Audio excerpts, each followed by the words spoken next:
until I really start taking myself serious. And so I start having, hey, Hey. how are you? Good. Thank you so much for taking the interview. No problem. Yes. So I was just basically, everyone Sierra's on. Sierra, she's an entrepreneur. Has been in the beauty industry for a while, and she took that risk. So I basically was just telling people or telling everyone that you have to kind of jump out there. You know what I mean? Like, you can't be scared. You have to have confidence in yourself and not worry about what other people have to say. And so I just wanted to have you on because a lot of people are not entrepreneurial. Well, a lot of people are entrepreneurial or have that spirit, but they have other people behind them saying, no, I don't think that may work. Or, people that do not have that same drive as other people, they'll kind of discourage them. So I just kind of wanted you to kind of give your, just your experience on what made you, or what was it in you that you saw in yourself. You know what I mean? Like, what was it for you that made you just say, this is what I want to do? First and foremost, people don't know your destiny. Like, people don't know your destiny. People don't know what God has in store for you. So if you listen to people, you definitely will be asked out. You have to listen to your spirit and your spirit man, what it's telling you deep inside to do. And those same people probably want to do it, but just don't have the courage to do it. Those same people hate their jobs. Those same people want to live a great life, and they want to keep you where you at, because they know if you get a little bit of push and fire behind you, they probably know how successful you can be. I had people to tell me, oh, you had a daughter at a young age. They wrote me off. They told me what I wasn't going to be, what I couldn't be. But now those same people is, I knew you would do it. Look at you. Look how successful you is. And in the back of my head, I'm like, but you was the same one telling me it wasn't going to work. It don't work. Right. So my opinion is to listen to people. I would say middle fingers to them. Listen to yourself. Believe in yourself. Talk to yourself. Encourage yourself. Because at the end of the day in business, that's all you're going to have is yourself and God. Nobody else. Right. Right. So when you first got started, you was like, I'm just going to jump. I'm going to do it.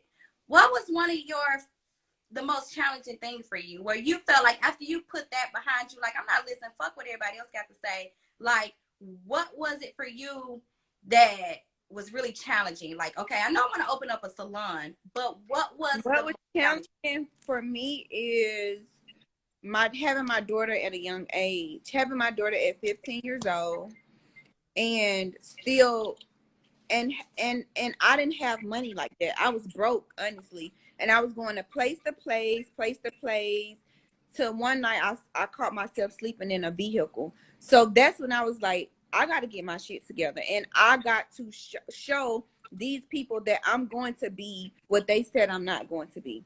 So that is what really encouraged me. And I had to let my daughter go stay with my god for a few months. So that really, really, really encouraged me, because that broke me, honestly. That broke me. I think that caused so much pain inside of me that pain turned into power. I made my pain power, because I was like, I'm really about to tear some stuff up. Like, they counted the wrong person out. They counted the wrong person out. So that's what I did. I turned my pain into power. Yes. Did you always know that you wanted to get in the beauty industry? Because I know you do hair and makeup. No, I don't do hair. I don't do hair at all. Never did hair, girl. Really? I thought you did hair too. Nope. I never. A makeup artist. Yep. I just was a makeup artist, but I love team players. I love women with testimonies. I love women that people counted out. So that's what made me started the Glam Shop. The Glam Shop represents strength. It represents the underdog. It represents people, misfits. A whole bunch of misfits that came together in one. So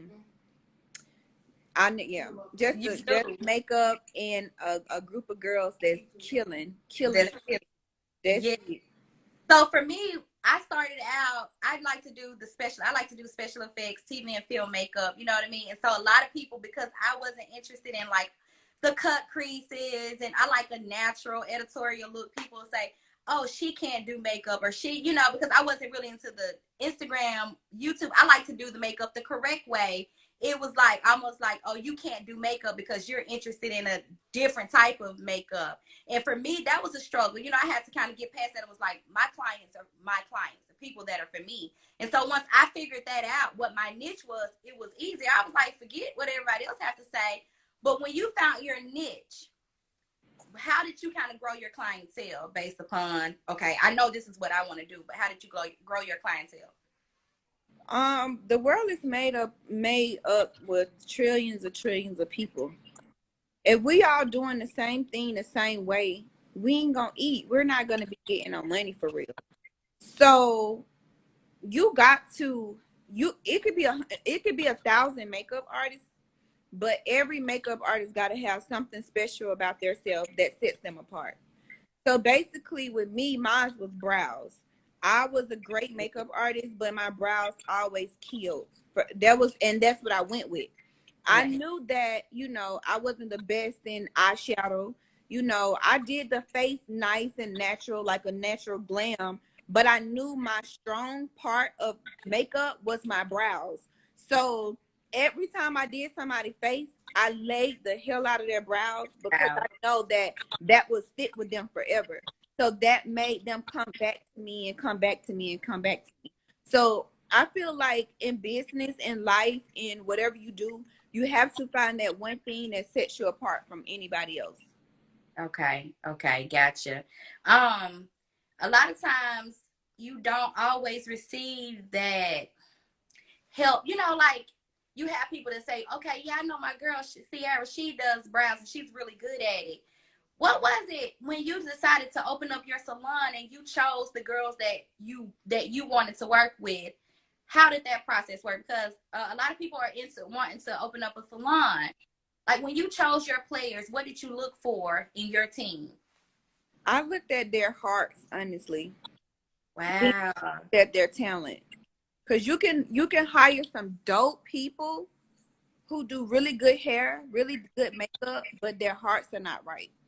So I would rather be around a whole bunch of people who got the right heart and then great talent instead of being around somebody with some good talent with nasty hearts. Because one thing about a person that got a good heart, you can mold them and teach them, and they can grow. They can continue to grow and grow and grow and be better. But somebody with a nasty heart and that's just not right, they really not gonna get far in life at all. They're gonna find themselves stuck in one place forever. And that person with that good heart, she's gonna be all the way up there somewhere. Right. That's why So that's I'd rather work with a mediocre stylist or hairstylist or makeup artist who is not that has a great attitude about work than work with someone who is really great but has a nasty attitude. You know what yeah, I'm saying? yeah. Because you And it's not all about, because that same person that's mediocre can be up the next day. So right, I don't look at people like, oh, she only got this amount of followers or she only do this person here, because how God blew me up, girl, it's like unbelievable. So those people that looked at me like I was mediocre, good luck, cause I ain't know. You get what I'm saying? He yeah, blew on my life so quick. So you have to be very, very careful how you handle God's people, because He could change their situations at any time. At any time. So for people that be looking at people because of their followers or who they do or who they've been in contact with, I feel very sorry for those people, because those people that looked at me like that, I know they sit in the back of their car somewhere crying now, yeah, for yeah, sure. And they yeah. be trying to come back. Sierra, girl, you remember?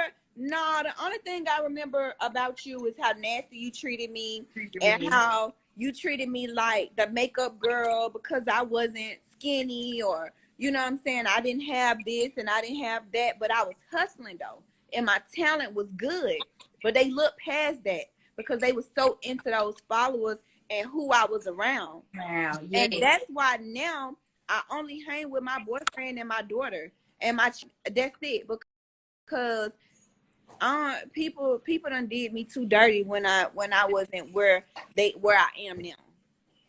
Yes, girl, because you'll think that you'll have people that will be rooting you on and they believe in you, but they don't really give you what I feel like what you deserve. You know what I'm saying? Like you'll be looking for like, okay, yeah, we gonna be cool, let's work together, but the whole time they see something in you that you don't necessarily see in yourself. You know what I'm saying? Or at the time you're like, I don't know if I can do this, and they not really.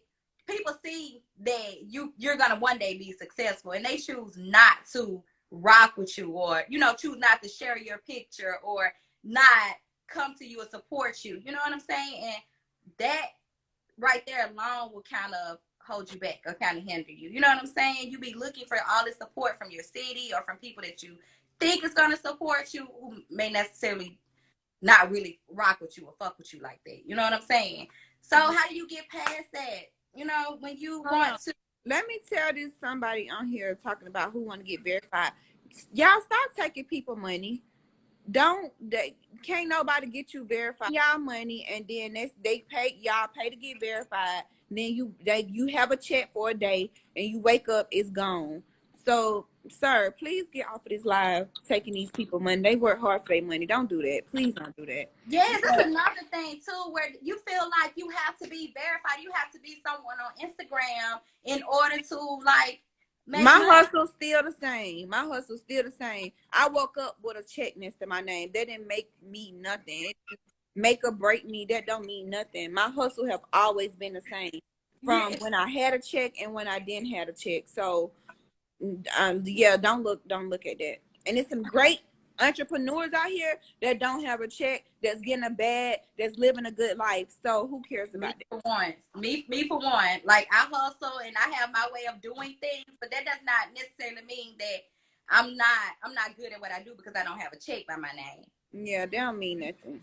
But you asking me how I get past what? I'm sorry. Like how you get past, like when you feel like, oh, my city don't support me, and then I don't care about that. You don't care about that. No, I don't care about my city not supporting me, because my destiny is bigger than Atlanta. I've been all over the world within the past 4 years since God. Like I've been all over the world. So London supports me. Jamaica supports me. New York definitely supports me. I'm about to go get a building up in New York. Yeah, they support me all over the world. So Atlanta, nah, I can't lose no sleep off of who don't support me, because you got to be too busy worrying about the people that do support you. You got to be busy worrying, seeing how you can cater to those people that do support you. If they don't support you, who cares? Keep it moving.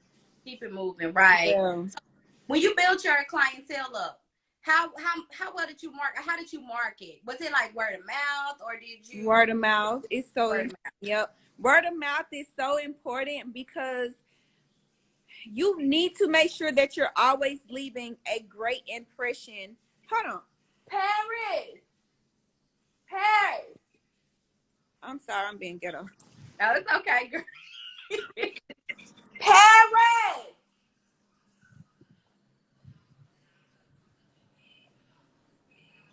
If y'all don't turn this music down. Girl, yeah, she's been getting it. She is girl. That's with having a 15-year-old daughter. Yes, I have one too. Girl, you do? Yeah. How old are you? I'm 33. I'll be 34 in August. Oh, Jesus, honey, I'm 15 years younger than my child. Lord.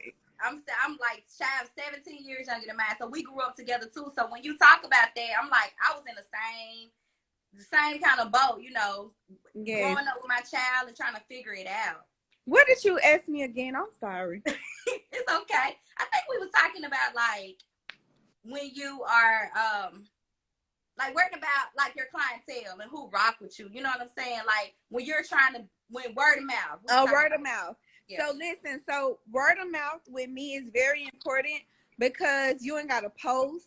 You ain't got to pay nobody to put out flyers. You ain't got to do mailers. You ain't got to do None of that. The only thing you got to do is leave a great impression on somebody.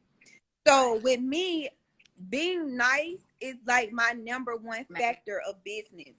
I make sure that I'm nice. Yeah, I make sure that I'm nice to everybody. Because guess what? Somebody gonna go tell their auntie, cousin, sister, baby, sister, whoever that Sierra was so nice and her service was bomb. So you ain't got to worry about posting on Instagram. You ain't got to worry about paying nobody to promote for you. You ain't got to do none of that. Only thing you got to do is just give them a smile and be very nice to somebody, and it's gonna make you so much more money.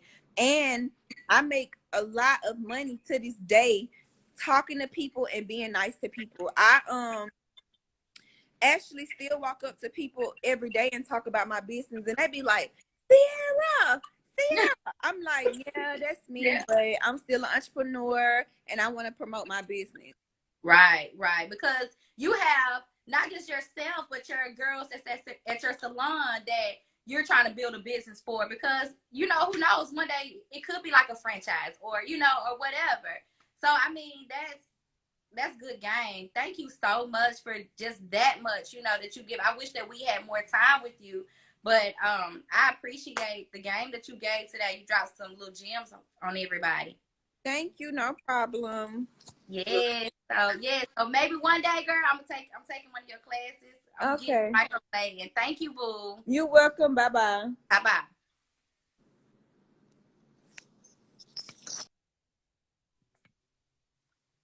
Yeah, that was so much fun. She is such